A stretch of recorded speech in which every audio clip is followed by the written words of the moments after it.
यही कुछ सवाल लेते हैं जिन पर उत्तर दिए जा सकते हैं। इसलिए मैं आपसे के सामने प्रश्न आपका रखूंगा, कुछ प्रश्न रखूंगा, एक आध सवाल है जिस पर की बात हो सकती है। उसके बाद पुनः मैं निवेदन करूंगा कि आप जो कहना चाहते हैं वही कहें और वही हम लोगों के लिए अमृत पानी होता है।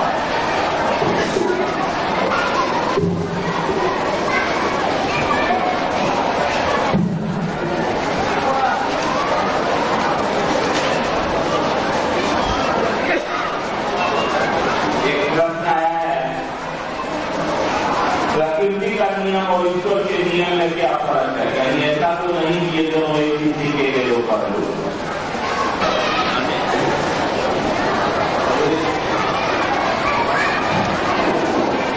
दूसरा सवाल है कि जान कैसे करते हैं? तीसरा सवाल है मुक्त अवस्था क्या है, कैसे प्राप्त किया जा सकता है?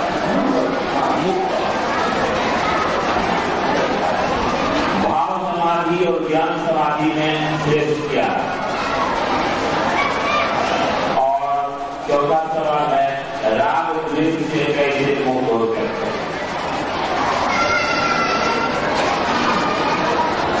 अभी आपने प्रश्न सुने, अभी देवाशीष भाई ने जो सवाल पढ़ा आपने सुना, ये कोई सवाल, ये चारों पांच सवाल शिव गुरु से संबंधित नहीं है। गुरु और शिष्य की परिधि में नहीं आते।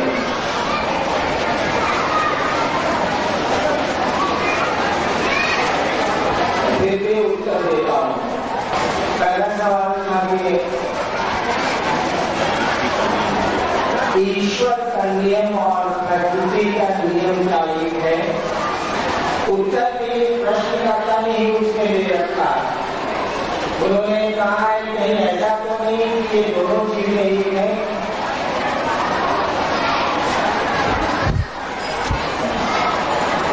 आप लोगों को शांत रहना चाहिए, चुप बैठना चाहिए, सुनना चाहिए। ये मेरा नहीं है, बाला नहीं है, यहाँ कहा नहीं कोई जाएगी।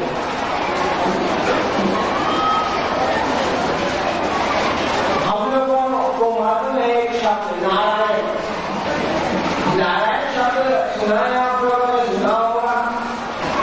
नारायण वो फिर सूर्य के हाथी और नारायण का आना और हाथी को गति के लिए गति को प्रयास से मुक्त कराना, इसे नारायण शब्द का अर्थ क्या?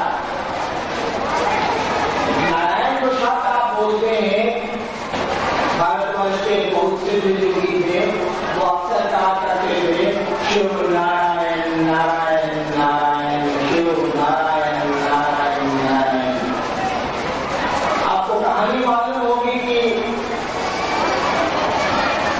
शिव नारायण नारायण करके काशी विश्वनाथ का दरवाजा खुला गया था दिन की दोपहर में। वहां के पुजारियों ने दरवाजे बंद कर दिए थे। संत के आने पर उसी जी को दूसरी जाति से बिलोंग करते थे और उन्होंने शिव नारायण नारायण नारायण कहना शुरू किया।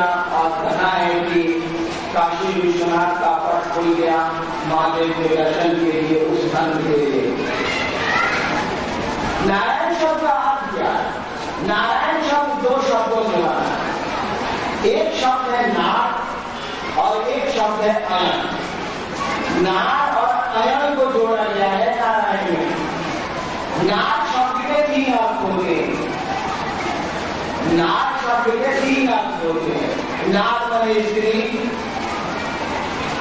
चलत नार, नार माने स्त्री, नार माने भक्ति। इसी से होता है महाभारत। नारद शब्द का अर्थ होता है जो भक्ति देता है। नार माने भक्ति, इसी से हुआ है नारद। नार माने स्त्री और नार शब्द का एक और अर्थ होता है प्रकृति, कायनात। जो नार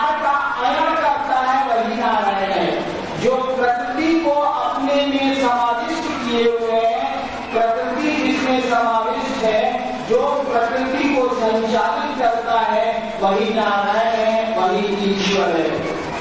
प्रश्नकर्ता ने जी लिखा है, कहीं ऐसा तो नहीं कि उन्होंने इतनी चीजें बिल्कुल नहीं चीजें क्या कर रहे हैं हमको बताइए। आप ध्यान कैसे करते हैं ये हम कैसे बताएं? शिव ध्यान कैसे करते हैं? मतलब ध्यान करते हैं कि आप जुड़े रहते हैं। हम लोग पहले लेकर किताब पढ़ते थे बाबू जी के तरफ से, तो किताब रखते थे अपने क्लास का और उसके भीतर रखते थे ऊपर मिला कहानी की किताब चुन्नू मुन्नू चंदा मामा हमने सुना। मेरे बाप को बताई नहीं सकते, बाप को कहने की बच्चा कितना पढ़ता है, जब सामने ये रखे हुए हैं अंग्रेजी की किताब, आप भीतर में उनको क्या पता है कि चंदा मामा हम पढ़ रहे हैं, कैसे बताते? तो शिव ध्यान कैसे करते हैं, शिव ध्यान क्या करते हैं, ये कौन बताएगा? प्रश्नकर्ता भी शायद बता सकेंगे। कैसे जान लीजिए, इस संसार में देवताओं को भी, इस संसार में ईश्वर को भी, इस संसार में कृष्ण राम और शिव को भी,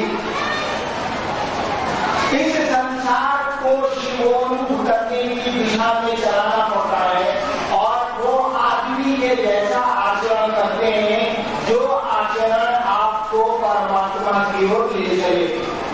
शिव को ईश्वर कहा जाता है। भारतीय आध्यात्मिक धारा में जब आप उसका अध्ययन करेंगे तो पाएंगे कि हमारे यहाँ शिव के लिए ईश्वर शब्द का प्रयोग हुआ है।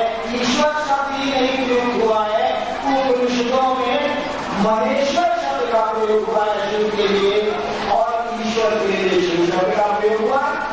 कभी मौका मिला तो हम आपसे बात कर सकेंगे, आपको बात करने देते नहीं, इतना शोर करते हैं। कभी मौका मिला तो आपको हम समझा सकेंगे या समझ सकेंगे कि ये महादेव क्या है, ये भगवती क्या है। उस शिव की जो कल्पना की गई है कि जो परम सत्ता है, जो शिव है, ईश्वर है, महेश्वर है, उसका ये महादेव रूप क्या है। और फिर आप देखते होंगे कि शिव के तस्वीरों की पूजा का प्रचलन हमारे यहाँ नहीं है। हमारे भारतवर्ष में जहाँ देखिएगा तो शिव के शिवलिंग की पूजा होती है, मूर्तियों की पूजा का प्रचलन बहुत हल्का है, बिल्कुल कहीं कहीं नहीं है। जहाँ जाइए बैद्यनाथ, जहाँ जाइए केदारनाथ, जहाँ जाइए अमरनाथ, विश्वनाथ, सब तरह शिवलिंग है, शिव की प्रतिमाएं नहीं है। ठीक पूरी तरह से भगवती की भी कहीं प्रतिमाएं नहीं है। आप चले एक अमृत का वाक्या, आपको एक पिंडी मिलेगी। आप चले जाइए शक्ति के उसमें जाते वो क्या कौन सी जगह मामी वहाँ आपको पिंडी मिलेगी। आप चले जाइए गोपालगंज जो हमारे घर के बगल में आगे, वहाँ चले गए, वहाँ आपको पिंडी मिलेगी। यानी शिव की और भगवती की शक्ति की पूजा पिंडी के रूप में भारतवर्ष में होती है। तस्वीरों के रूप में पूजा का प्रचलन नया है और बहुत ज्यादा उसको कीर्तिमान नहीं आती है, उसकी व्याप्ति बहुत नहीं है। क्यों ऐसा?